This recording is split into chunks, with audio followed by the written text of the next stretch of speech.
I'm going to talk today about the role of hardiness and religiosity in depression and anger. It's a research study we're doing, but then once the research findings have been shared with you, I'm going to take off from there into the whole question of hardiness and religiosity as spirituality, okay? So the research study is a kind of a basis for a takeoff point, all right? As personal stances out of which interaction with the world is conducted, hardiness and religiosity have certain similarities and differences. The major similarity is that both personal stances are spiritual rather than material. The spiritual nature of religiosity is obvious, as it leads the person to think in terms of a higher order of meaning that emphasizes honesty, justice, courage, and other values that transcend mere materialism. Although perhaps less obviously, hardiness is also spiritual rather than material, in that it provides the courage and motivation to find positive meaning, stay involved, keep trying, and grow in wisdom, regardless of whether one's life is easy or difficult. That's a kind of a summary of a lot of research many of you are familiar with, which many of you are familiar already. The major difference between hardiness and religiosity is in the source of spirituality and direction. In religiosity, the source and direction for spirituality is some supernatural order, typically a view of God or gods who have responsibility for the universe.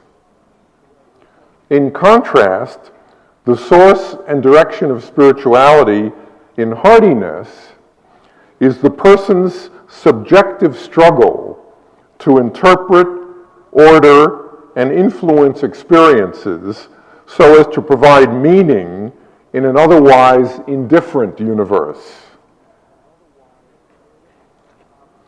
Despite the difference just specified, both hardiness and religiosity are considered resources in maintaining and enhancing performance and health in whatever circumstances come your way. In particular, these spiritual resources are most protective as stressful circumstances mount.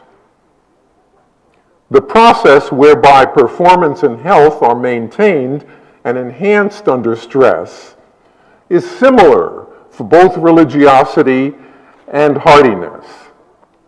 Specifically, both constitute a set of beliefs that provide the courage and motivation to cope effectively and participate in socially supportive interactions.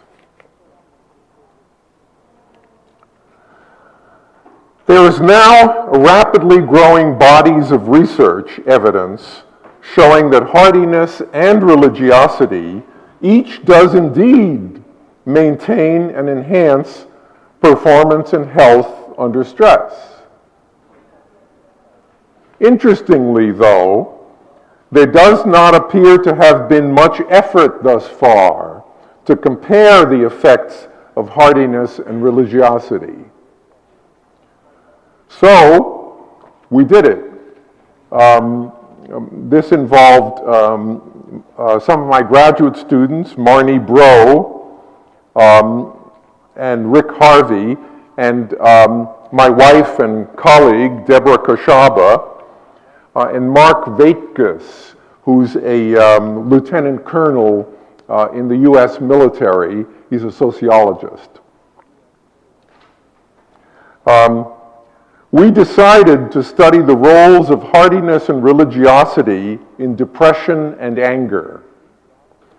It seemed clear to us that both hardiness and religiosity should provide people with the courage and motivation to cope and interact effectively, and this should help them to avoid depression and anger.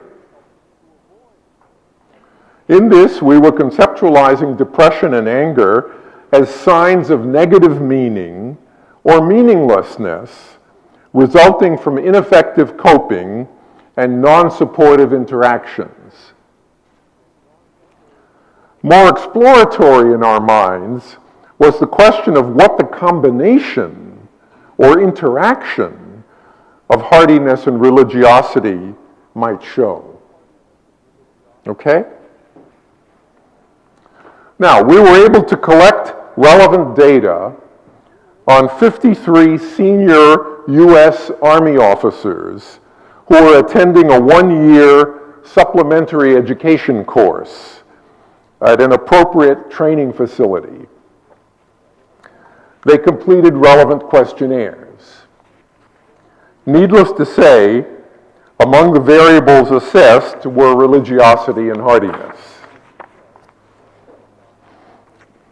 Religiosity was assessed by the Duke Religion Index. I'm going to call that the DRI, the Duke Religion Index, that comprises 5 rating scale items concerning organizational religiosity, that is, how much you practice your religion; non-organizational religiosity, that is, how much you believe your religion, whether or not you practice it, in the sense of going to church and things like that. And then finally, intrinsic religiosity, which is an inner spirit of religiosity that may not involve any actual religion.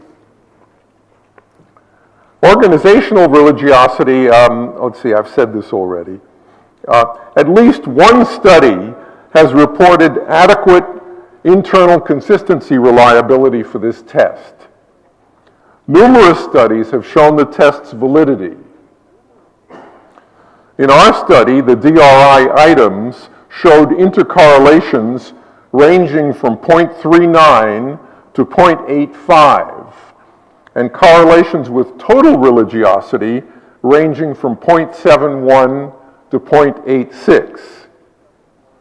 This suggests that it's a coherent scale.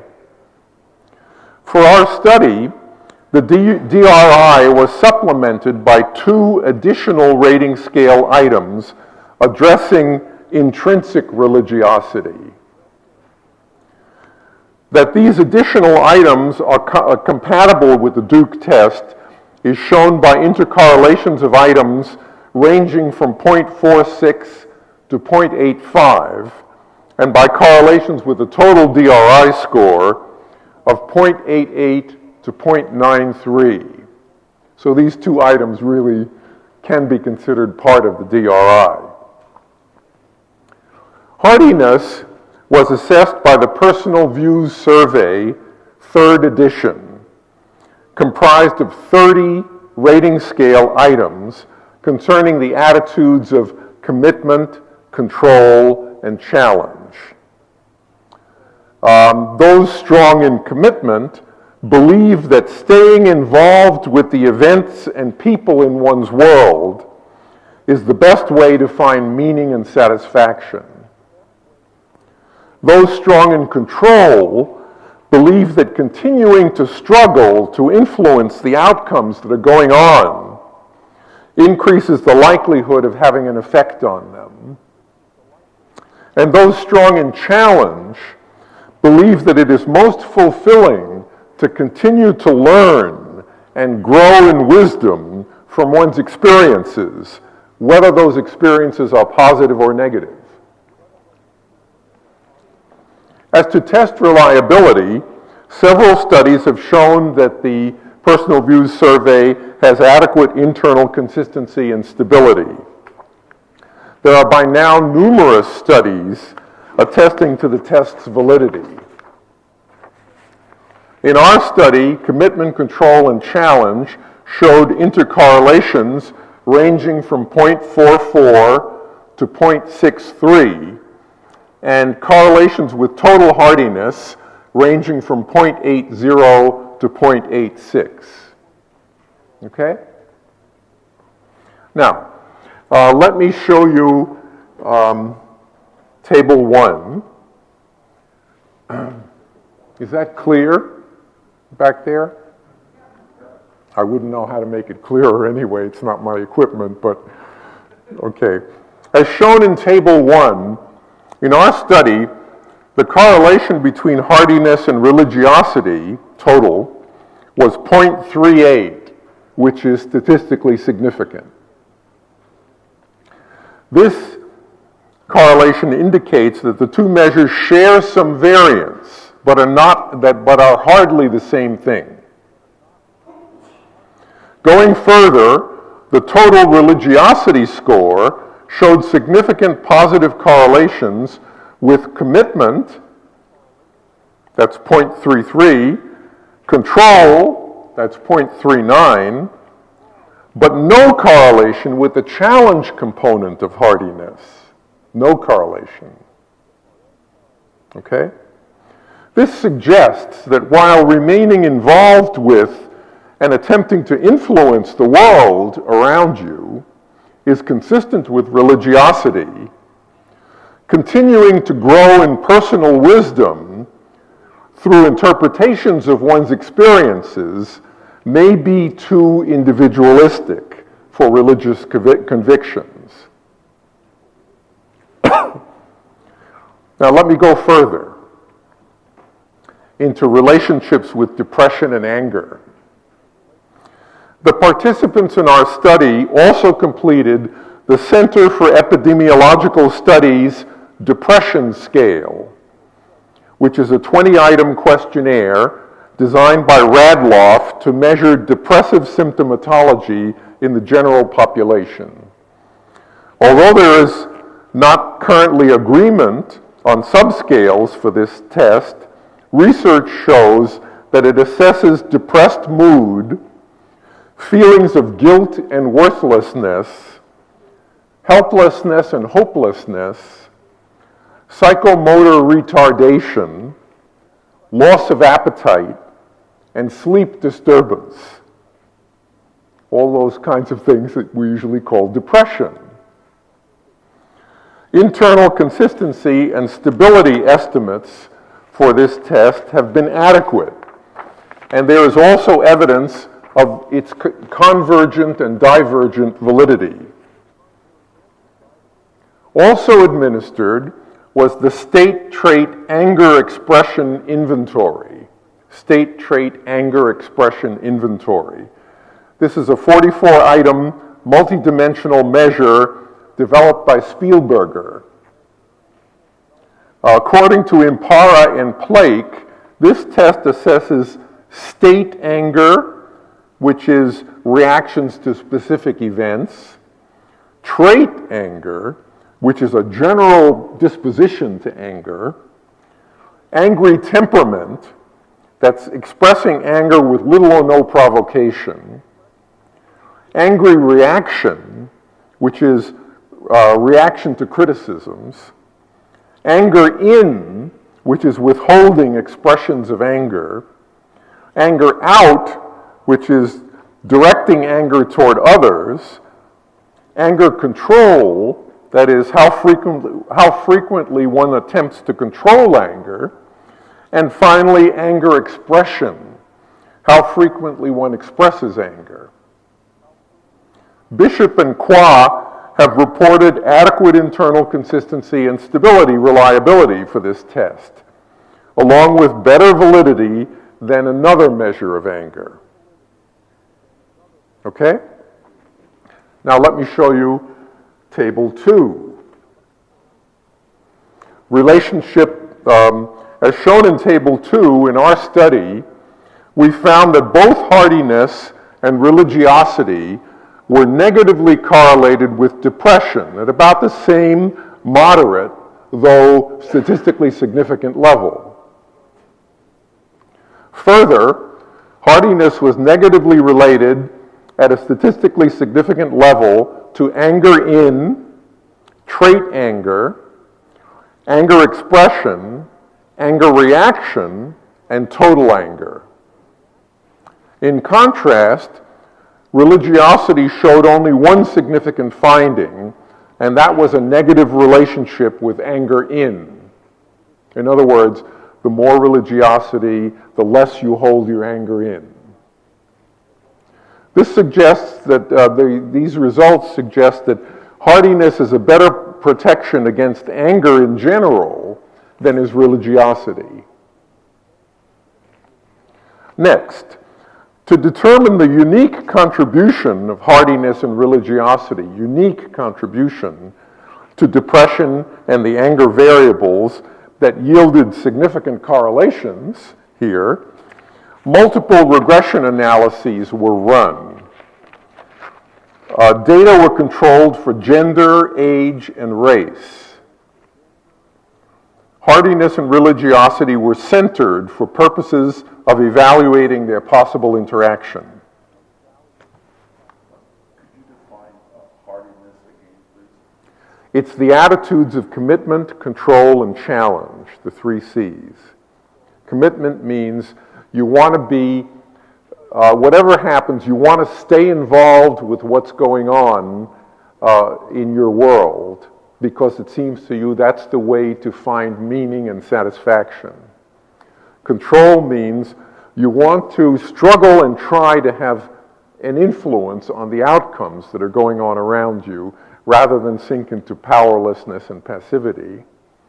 And challenge means you feel that your life is most fulfilling when you continue to grow and learn through your experiences, whether those experiences are positive or negative. Okay? I'm sorry, I'm used to talking to people who are so familiar with this stuff that I didn't say enough. I'm really sorry.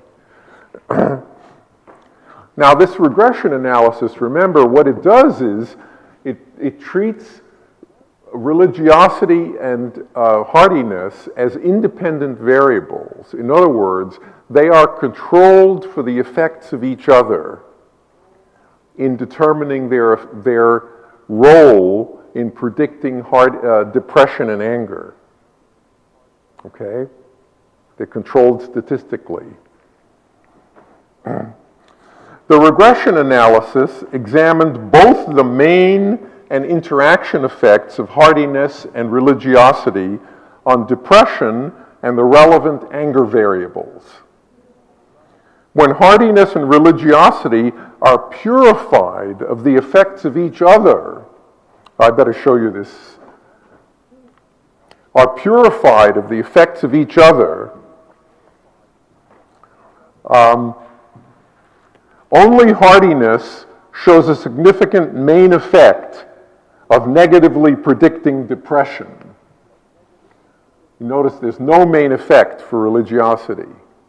Only hardiness has a negative main effect. This suggests that the previously mentioned negative correlation between religiosity and depression is due to the degree to which the Duke Religion Index measures hardiness. Okay? Further, in the regression analysis, the interaction of hardiness and religiosity is also a significant negative predictor of depression, the interaction. In an attempt to understand this finding, we graphed the relationship between religiosity and depression for subgroups high, medium, and low in hardiness. And this can be seen in figure 1. I hope I do this right. Yeah, okay, figure 1. One of those graphs is for people low in, is the relationship between hardiness and religiosity and depression in people low in hardiness, another in people average in hardiness, and the third in people high in hardiness. Okay? For participants low in hardiness, a negative relationship exists between religion and depression. Participants medium in hardiness show a similar but less strong pattern. But for participants high in hardiness, the relationship between religiosity and depression appears to have diminished. Their level of depression remains relatively unchanged over all levels of religion. And interestingly, they score highest in depression among the three hardiness subgroups when religiosity is high. Overall, the findings suggest that hardiness is a better negative predictor of depression than is religiosity, and that the latter may even have a paradoxical effect when hardiness is high. Said that those in high hardiness have the highest levels of depression when religiosity is high.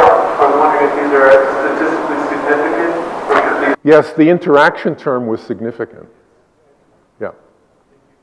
So it's funny, when hardiness is high, there's a paradoxical positive relationship between religiosity and hardiness, religiosity and depression, suggesting that when you're high in both hardiness and religiosity, somehow that's going to make you more depressed. Okay? We have to figure out what that means.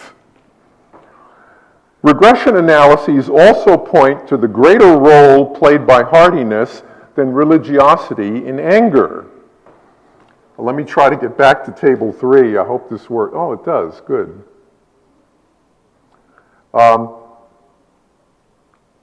Yes. Here, for example, is in anger total, there's only a main effect for hardiness between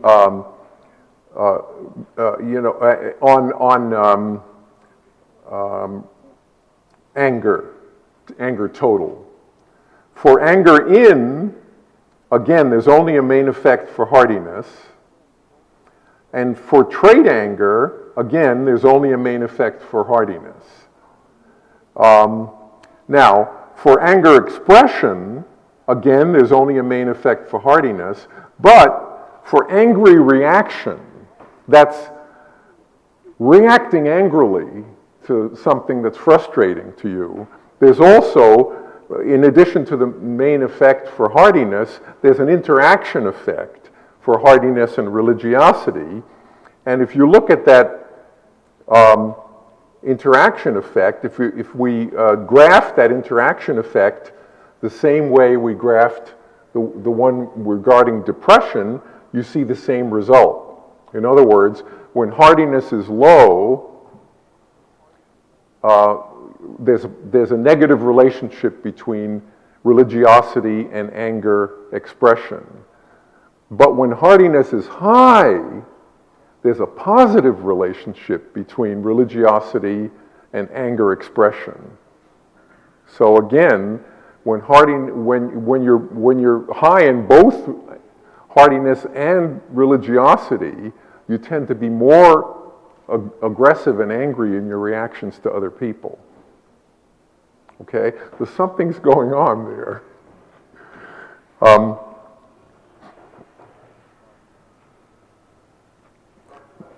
Yes? I would be curious in terms of the effect of religiosity versus hardiness.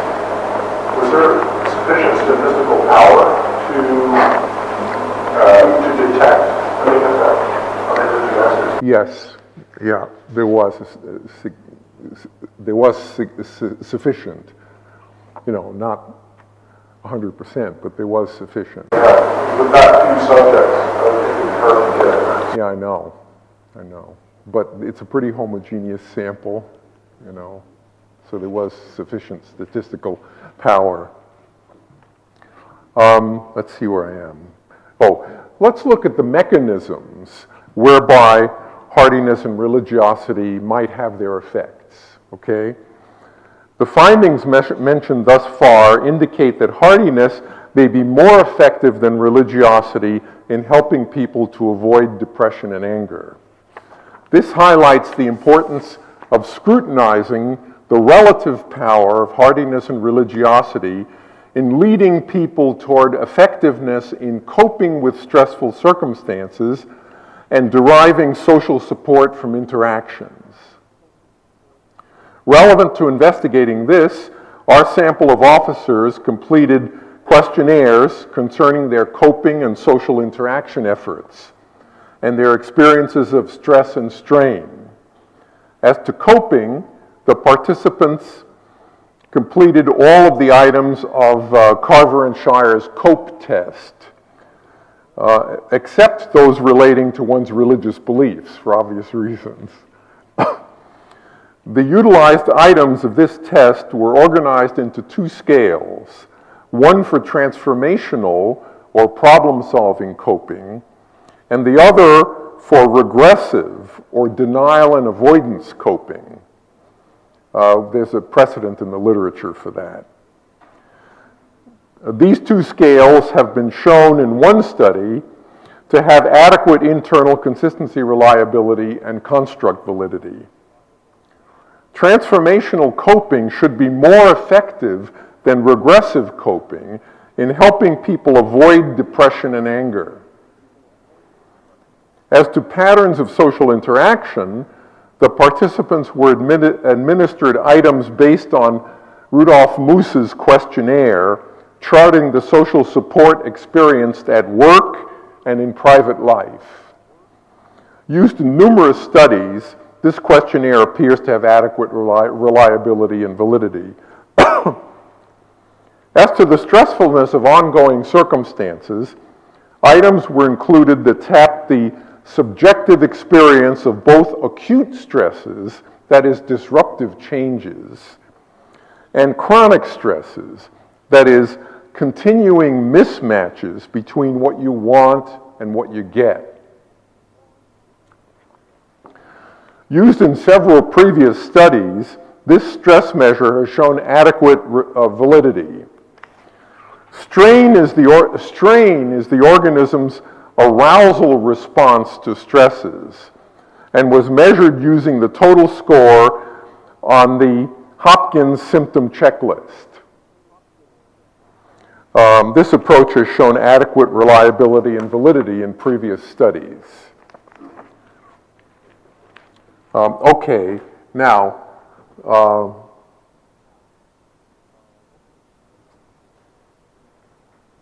table 4, okay. The bivariate correlations of hardiness and religiosity with these variables that may show possible mechanisms are shown in table 4. As to statistically significant correlations, hardiness is, as expected, negatively related to stress and strain, and positively related to transformational coping, work support, and private life support.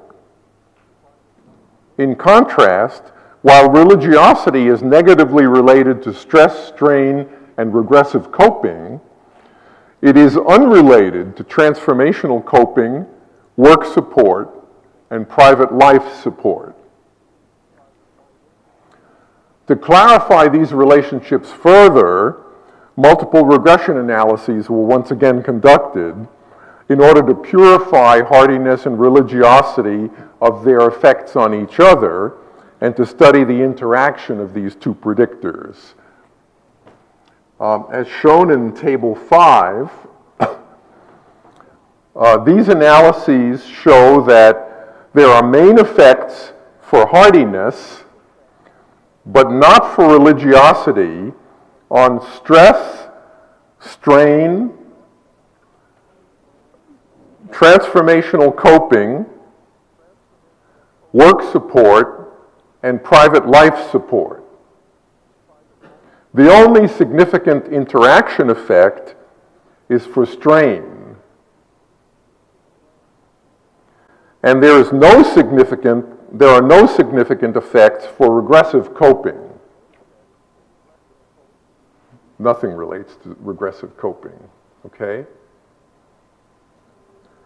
Now, once again, we plotted the interaction, where there was significant interaction terms, we plotted the graphs of relationship between religiosity and whatever the dependent variable was in subgroups who are low in hardiness, medium in hardiness, or high in hardiness.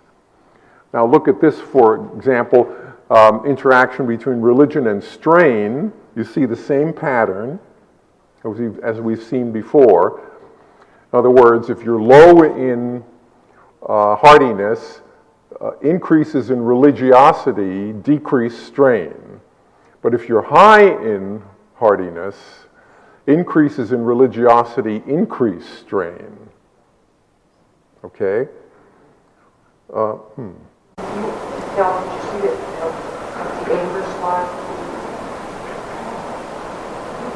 No, this is strain. Oh, we're showing is the anger.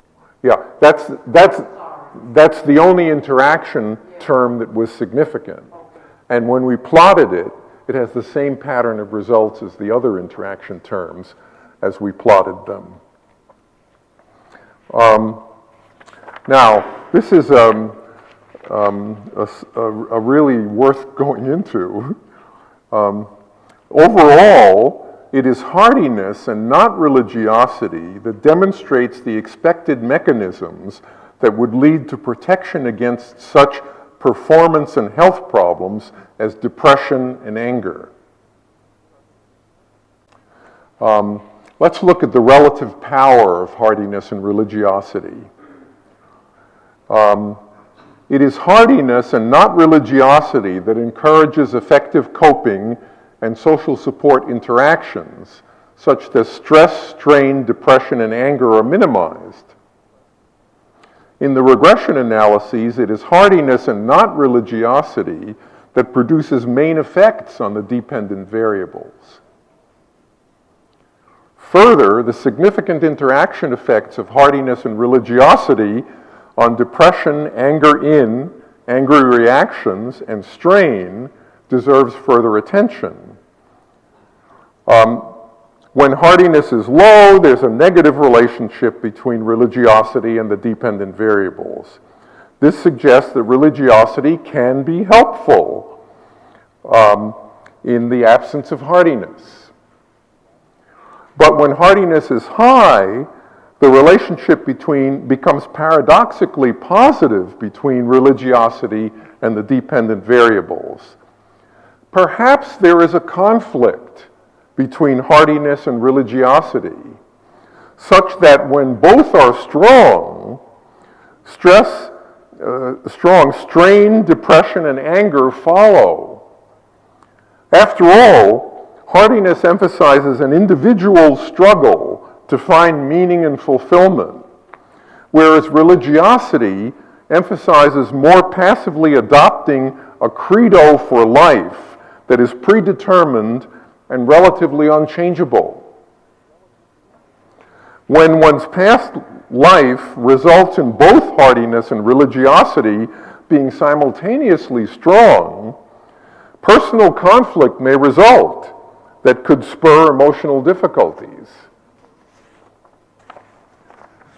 Now, needless to say, one limitation of this study is its use of the Duke Religion Index, which is only one of the various measures of religiosity that is available. Further, our sample was relatively homogeneous, senior military officers, and that may limit the generalizability of the results. Clearly, more studies comparing hardiness and religiosity need to be done, clearly. Nonetheless, our results encourage us to reflect on the possibility that something more secular, such as the existential courage constituted by hardiness, may be more powerful in the process of maintaining and enhancing performance, development, and health than is the typically supernatural belief systems of religiosity. Let me give a few further reflections on religiosity.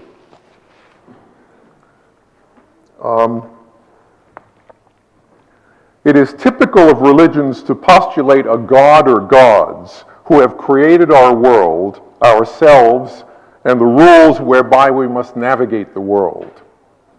Once a god figure has been postulated, it is only natural for people to speculate on its appearance and manner of functioning.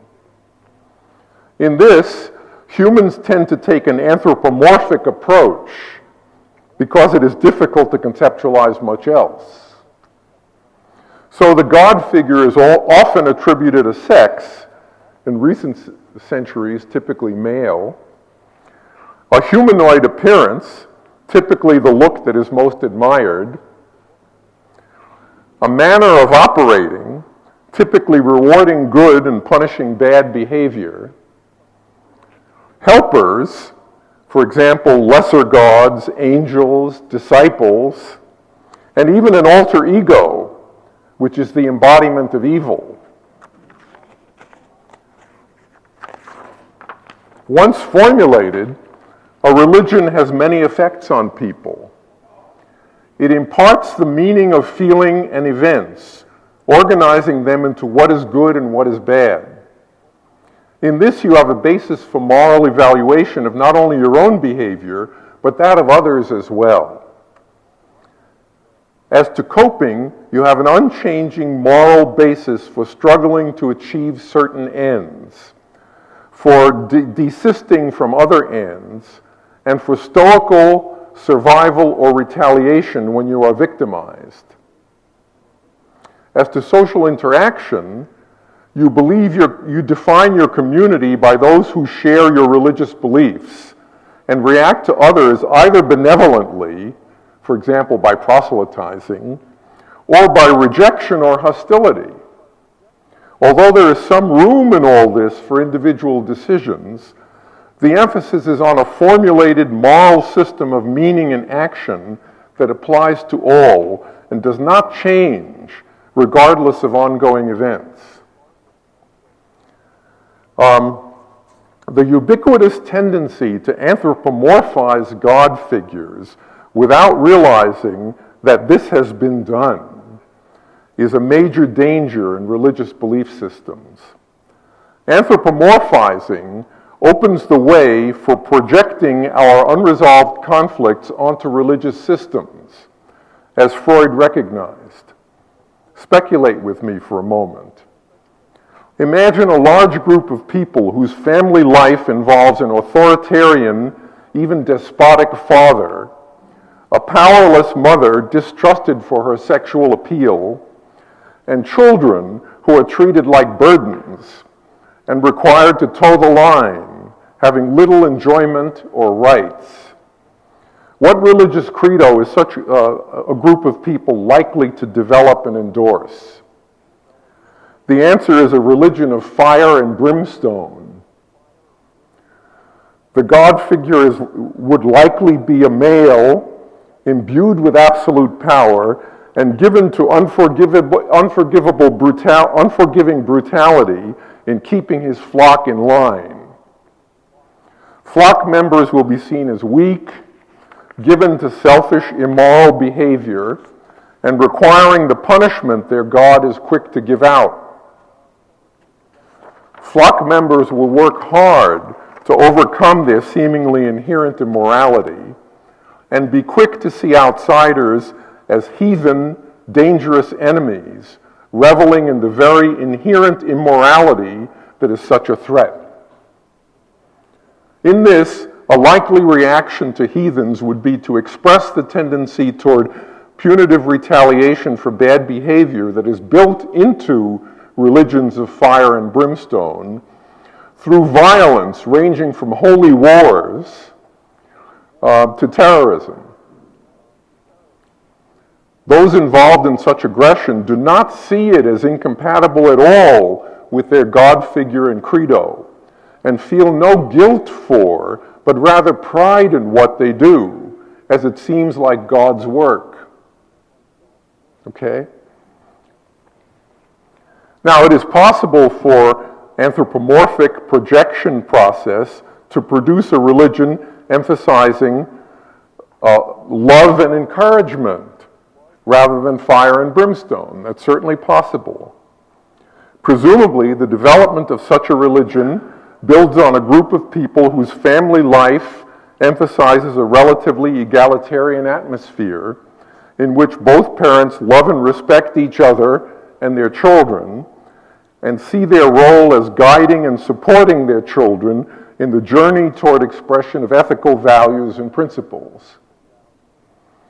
The resulting religious credo is likely to emphasize a view of humans as essentially good, though distractible, naive, and in need of guidance, and a God figure who is forgiving, supportive, and appreciative of human efforts to improve.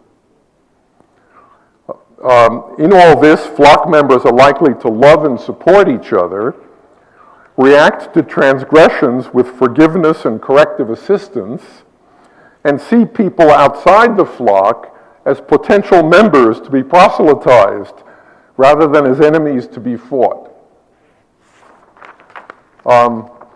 Let me just give me 5 minutes of reflections on hardiness, and then we can throw it open to questions. Although religions of love come as close as a religion can to hardiness, there is still an insurmountable difference.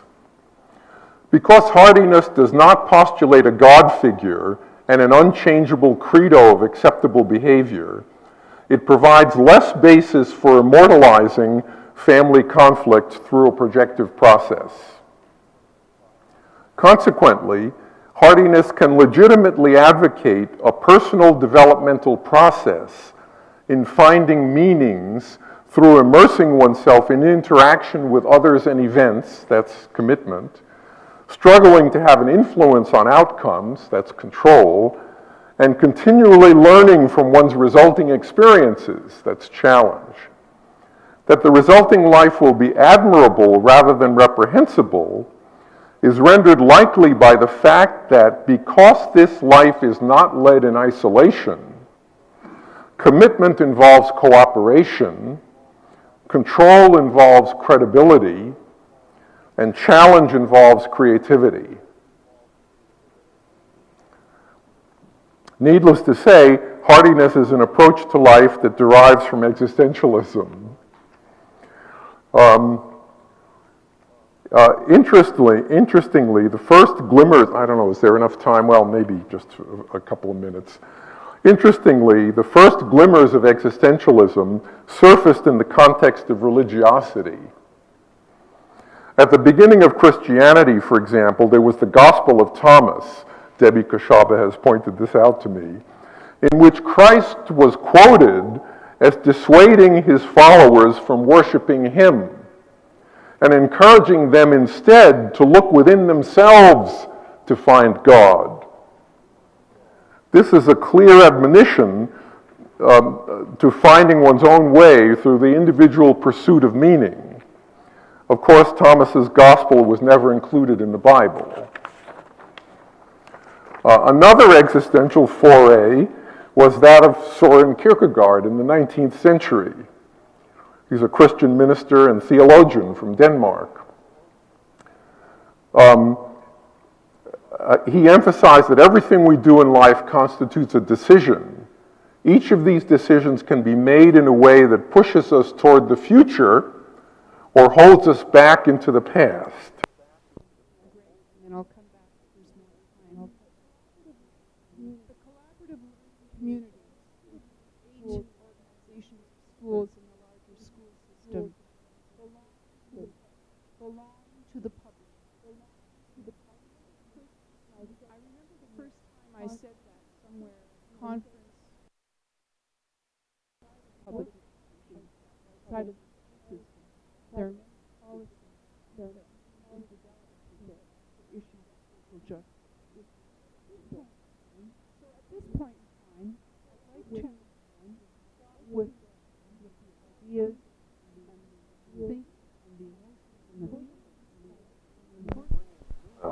by bringing new information and meaning, whereas choosing the past leads to stagnation. Developmentally valuable though it is, choosing the future brings with it ontological anxiety or the fear of uncertainty. But choosing the past is even worse because it brings ontological guilt or the sense of missed opportunity and finally meaninglessness. Kierkegaard called that the sickness unto death. Let's see. Now, when Kierkegaard talked about how to overcome ontological anxiety so that you could nonetheless choose the future, he said what you need is faith in God. And what did he say that was about? Well, after all, God is the prototypical decision maker. So by making decisions for the future, you are bringing yourself closer to God. You have to have faith in this. Okay? Interestingly enough, Kierkegaard was perceived by his fellow ministers as a heretic and was rejected by his fellow citizens in Denmark. Okay? Also in the 19th century, there was the American theologian and minister Ralph Waldo Emerson. His view emphasized that although there is indeed a universal force influencing all our lives, it is not lodged in a God figure, but rather in the universal human capability for finding essential meaning through observing and interpreting everyday experience. As he went further in this direction, he finally one Sunday got up in the pulpit and addressed his congregation and said he could no longer be their minister because he no longer believed in a God figure. Harvard University, where he taught, would no longer let him teach in the divinity school. Okay. In the 20th century, there's Paul Tillich, also a theologian, who continued this line of thinking. He agreed with Kierkegaard in many ways, and in fact, I guess this is called the God is dead theologies. I quote him as saying, "The God above God is doubt." That's existential anxiety, choosing the future. Okay? That Tillich was not summarily rejected by the religious community is a sign how much things had changed by then. In his time, it was not unusual to encounter these God is dead theologies.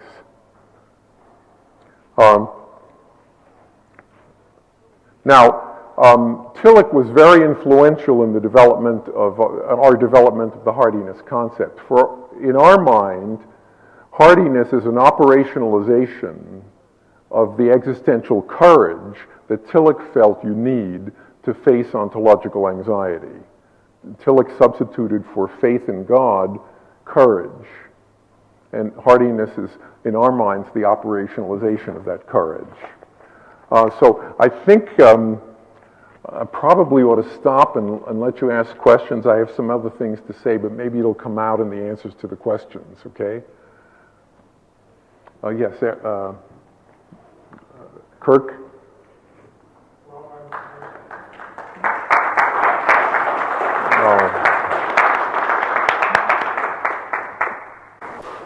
Hardened individuals and spirituality, or hardiness and a sense of awe and wonder about life, which the existential theologians also do. Yeah.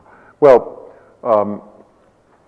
we haven't actually measured, by questionnaire or some approach of that sort. We haven't measured what you're calling awe.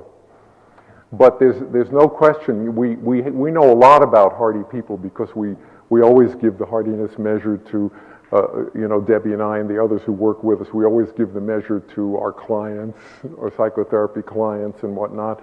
And we're able to see the changes as a result of psychotherapy. And basically, the higher your hardiness level, the more you describe life as a dramatic and wonderful exploration that has very frightening features to it, but also can be very wonderful as well.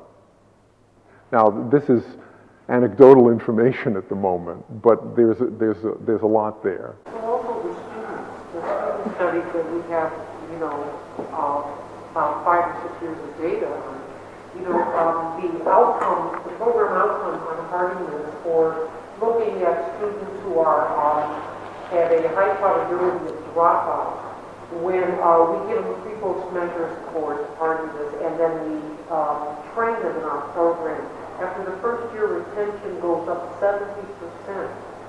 Okay, and your grade point average goes up 1. Now, this is a very rigorous study that I'm not going to give. And these are high-risk students. Whole groups, including other forms of, you know, types of programs like our Cubby 7 Habits.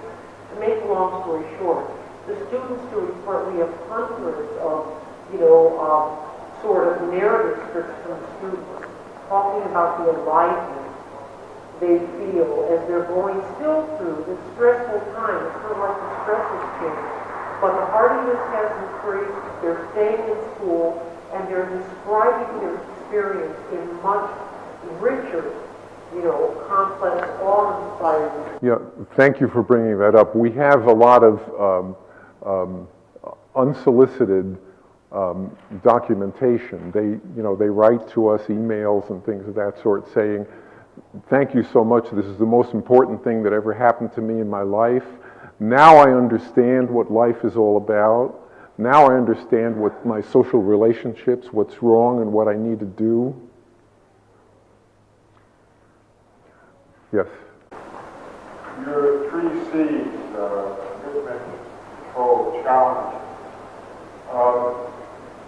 your understanding of that, would it at all include the concept, for example, challenges that have personal authenticity,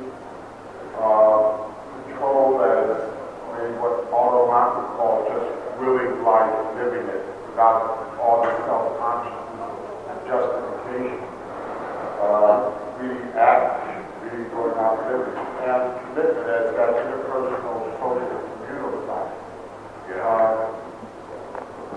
There's a lot in what you're saying, yes, there is. We've tried, when we came up with commitment, control, and challenge originally, we tried to glean what seemed important in the literature that was out there. And so you're right, there's similarities there. By now we have a very fine way of measuring it. This study used the Hardy Survey 3. There's now a Hardy Survey 3R. Hardy attitudes can be measured in 18 items now. Yeah. Religiosity and hardiness were positively associated with one another. If there's a causal pathway there, which precedes the other?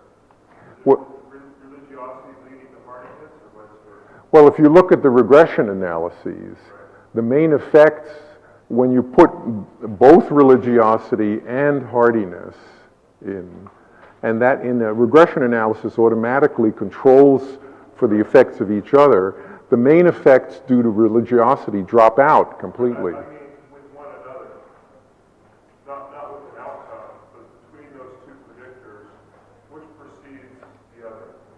Does religiosity lead to hardiness? How can you tell that? How would you tell that? Well, like a longitudinal study, perhaps. You'd have to do a longitudinal study, and we don't have those data. Mm-hmm. I was just wondering if you had a theoretical vision as opposed to which might precede the other. I don't think it's a matter of which precedes the other. They both come out of your early life experiences.